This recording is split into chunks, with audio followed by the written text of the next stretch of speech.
Hello student, প্রণতি academy চ্যানেলে তোমাদের সকলকে স্বাগত জানাই। এখন আমি একটি সংস্কৃত গল্প বাংলায় সুন্দরভাবে অনুবাদ করে শোনাচ্ছি। ভিডিওটি স্কিপ না করে তোমরা শেষ পর্যন্ত দেখতে থাকো।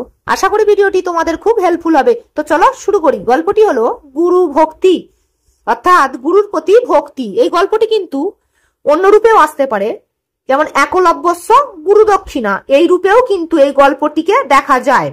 এখানে যেহেতু গুরু ভক্তি রূপে আছে, তাই গুরু ভক্তি রূপে আমি গল্পটিকে ব্যাখ্যা করছি বা অনুবাদ করছি। তো গুরুর প্রতি ভক্তি, গুরু ভক্তি।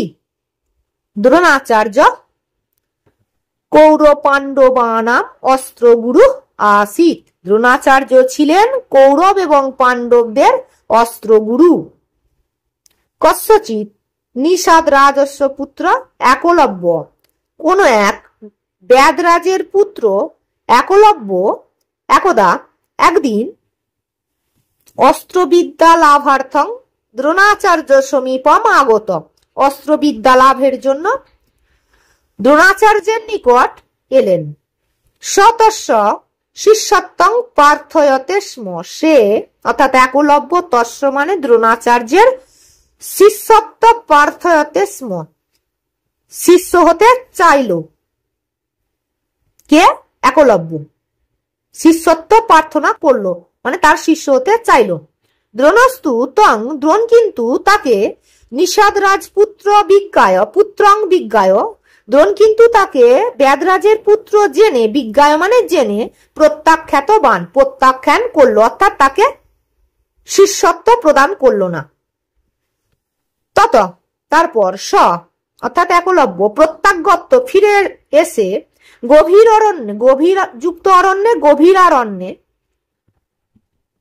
ঘন বনের মধ্যে মিন্ময়ং দ্রোণাং নির্ময়, মাটির দ্রোণ মূর্তি নির্মাণ করে তদ্গ্রত মানে তাহার সামনে অস্ত্রাভ্যাসম আরোধ্যবান, অস্ত্র বিদ্যার অভ্যাস করতে লাগলেন।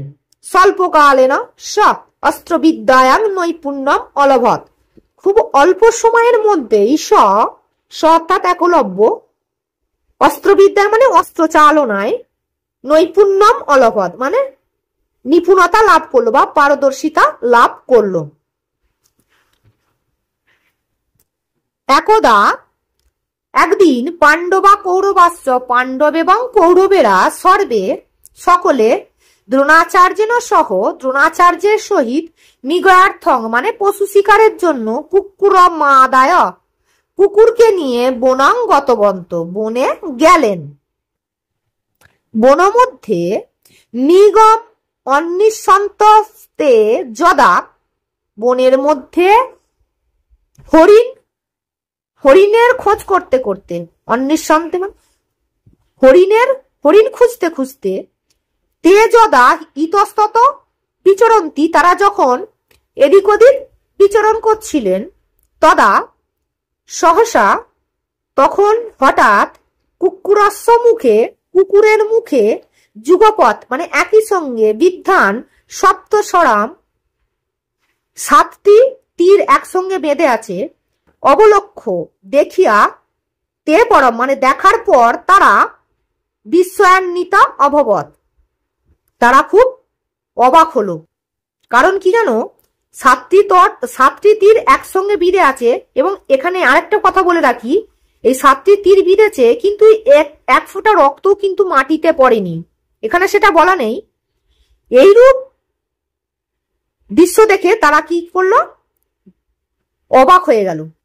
এতাদৃশম অস্ত্র প্রয়োগ নৈপুণ্যম অর্জুনস্যাপি, এতাদৃশম মানে এইরূপ, অস্ত্র প্রয়োগ নৈপুণ্যম অস্ত্র প্রয়োগের নিপুণতা, অর্জুনস্যাপি অর্জুনস্যাপি অর্জুনেরও অবিদিত মাসিত, অবিদিত বিদিত মানে জানা, অবিদিত মানে অজানা, আসিত মানে ছিল, অবিদিত মানে অজানা ছিল। তাহলে মানে এরকম অস্ত্র চালনার নিপুণতা অর্জুনের কাছেও অজানা ছিল। আমরা জানি অর্জুন অস্ত্র চালনায় খুব নিপুণ ছিলেন, তার থেকেও একলব্য নিপুণ ছিল, এটাই এখানে বোঝানো হয়েছে। সারমেয়ং চ অনুসৃত একলব্যাশ্রমং তে গতবন্ত। কুকুরকে অনুসরণ করে তারা একলব্যের আশ্রমে গেলেন। অর্জুনা তম পৃচ্ছত, অর্জুন তাকে বলল, ভদ্র মহাশয়, কিং তে নাম, তোমার কি নাম? উতবা তব অস্ত্রবিদ্যায় আগম ইতি, কোথা থেকেই বা তুমি অস্ত্রবিদ্যা লাভ করেছো? সযুবা অবদৎ, সে বলল, নিষাদ রাজপুত্র একলব্য নামাস্মি, আমি বেদরাজের পুত্র, আমার নাম একলব্য। তত্র ভবন্তে দ্রোণাচার্য পদা মে গুরব ইতি, পরম পূজনীয় দ্রোণাচার্য হলেন আমার গুরু। তং দ্রোণাচার্য শিষ্যজ্ঞাত্তা, তাকে অর্থাৎ একলব্যকে দ্রোণাচার্যের শিষ্য জানিয়া বিষণ্ণ অর্জুন, মানে দুঃখিত মনে বা দুঃখিত অর্জুন, গুরু সমীপঙ্গত্তা, গুরু সমীপে মানে অর্জুনের গুরু দ্রোণাচার্য, দ্রোণাচার্যের নিকট গত্তা অবদৎ, দ্রোণাচার্যের নিকট গিয়া বললেন, আচার্য, মৃগয়ার্থ বনে ভ্রমণ ধনুর্বিদ্যায়াং মত্ত নিপুণতরং কশ্চিৎ ভবতাং শিষ্যম অপশ্যমহম।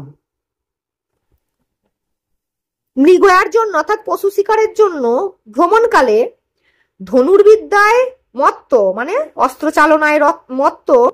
অস্ত্রচালনায় রত, নিপুণতরং মানে অধিক নৈপুণ্য বা অধিক নিপুণ, কশ্চিৎ মানে কোন এক, আপনার শিষ্যকে অপশ্যমহম আমি দেখলাম। তত কথম উপপদ্যতে ভবত শিষ্যেষু মমৎকর্ষ ইতি, তাই কিরূপে সম্ভব আপনার শিষ্যদের মধ্যে আমার শ্রেষ্ঠত্ব? তত দ্রোণাচার্য সশিষ্যস্তত সমীপং গত্তা, তারপর দ্রোণাচার্য শিষ্যের সহিত তার সমীপে অর্থাৎ একলব্যের কাছে গত্তা গিয়া স্বীয় প্রতিকৃতে পুরত মানে নিজ প্রতিমূর্তির সামনে, পুরত মানে সামনে, অস্ত্র প্রয়োগ কৌশলম অধিগচ্ছন্তম একলব্যম অপশ্যৎ, অস্ত্র চালনায় অভ্যাস করছে এইরূপে একলব্যকে দেখতে পেল। দ্রোণাচার্য স্তং উবাচ, দ্রোণাচার্য তাকে বলল, বৎস কৃত বিদ্য হসিস্তম, দ্রোণাচার্য তাকে বলল, বৎস তুমি বিদ্যায় কৃতার্থ, যদি স্বয়মেব তং মে শিষ্য অসি তর্হি প্রযচ্ছ গুরু প্রাপ্যাং দক্ষিণাম, তুমি যদি আমার প্রকৃতই শিষ্য হও তাহলে, তর্হি মানে তাহলে, আমার গুরুর প্রাপ্য দক্ষিণা আমাকে দাও বা দান করো।